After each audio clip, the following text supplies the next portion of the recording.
Assalamualaikum warahmatullahi wabarakatuh. Selamat datang kelas 10 di channel Liaku Education. Nah, kali ini kita akan belajar tentang KJD atau komputer dan jaringan dasar. Materinya adalah dasar komputer. Nah, komputer menurut Elias M. Awad adalah alat hitung yang memproses data yang disajikan dalam bentuk data atau discrete dan data kontinu atau analog.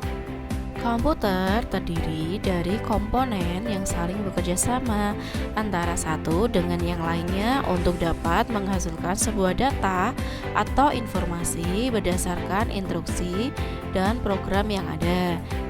Nah, terdapat 3 elemen yaitu hardware atau perangkat keras, software perangkat lunak, manusia atau user atau pengguna brainware. Nah, ketiga elemen sistem komputer tersebut harus saling berhubungan dan membentuk kesatuan. Hardware tidak akan berfungsi apabila tanpa software. Demikian juga sebaliknya. Dan keduanya tidak bermanfaat apabila tidak ada manusia atau brainware yang mengoperasikan dan mengendalikannya. Arsitektur dan organisasi komputer. Nah, sebenarnya kita lihat dulu ya, apa itu arsitektur? Nah, di sini arsitektur adalah atribut komputer yang bisa dilihat dan dijangkau oleh programmer. Contoh nyata, set instruksi, mekanisme input/output, metode pengamatan. Misalnya di sini, apakah komputer tersebut memiliki instruksi untuk melakukan perkalian? Sedangkan untuk organisasi, bagaimana fitur-fitur pada sebuah komputer diimplementasikan? Contoh nyata teknologi prosesor, teknologi memori, teknologi interface.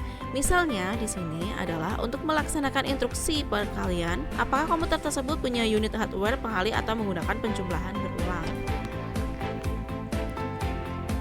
Adakah yang tahu beliau? Nah, beliau adalah John von Neumann. Beliau adalah yang menciptakan arsitektur komputer yang hampir semua komputer menggunakannya sampai saat ini. Arsitektur ini disebut arsitektur von Neumann.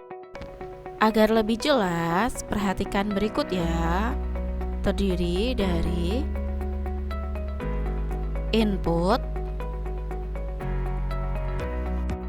terdiri dari keyboard, perangkat yang digunakan untuk memasukkan data berupa huruf, angka, atau simbol pada perintah-perintah komputer.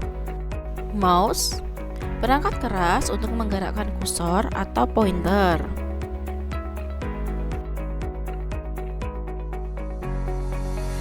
Joystick merupakan perangkat keras yang berwujud tuas yang dapat bergerak ke segala arah. Touchpad merupakan sebuah alat penunjuk yang menampilkan sensor pada permukaan khusus yang dapat menerjemahkan gerakan dan jari pengguna ke posisi yang diinginkan.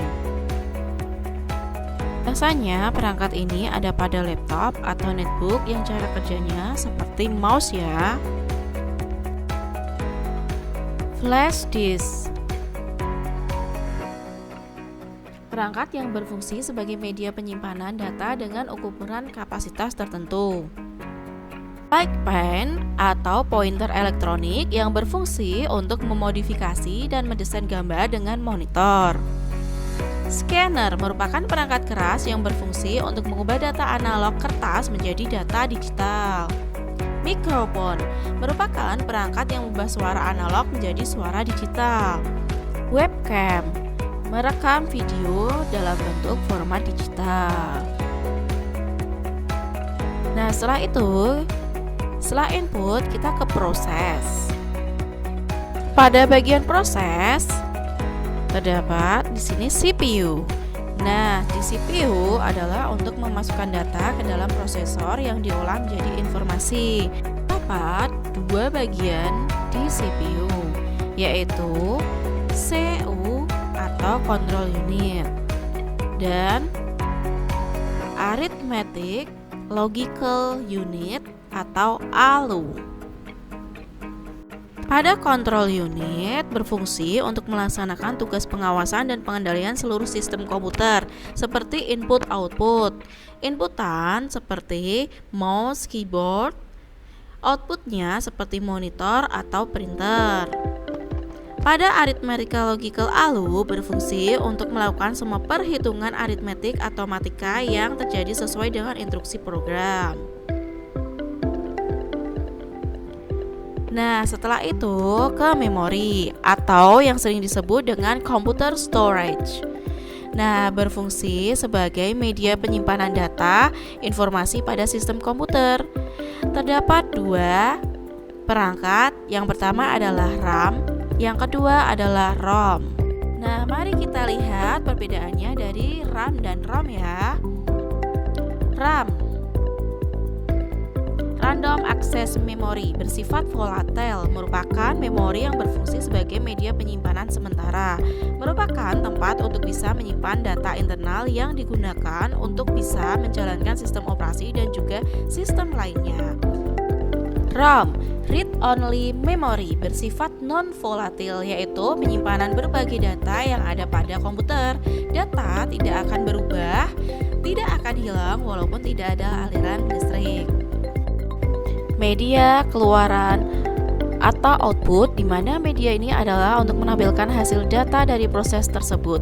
Ada monitor, printer, speaker, headset, dan proyektor. Sehingga dapat disimpulkan bahwa cara kerja komputer adalah diawali dengan memasukkan data dari perangkat input. Kemudian, data tersebut diolah sedemikian rupa oleh CPU sesuai dengan yang kita inginkan. Data yang telah diolah CPU akan disimpan ke dalam memori komputer.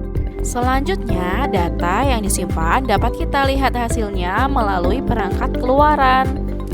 Nah, seperti inilah arsitektur von Neumann yang dipakai sampai saat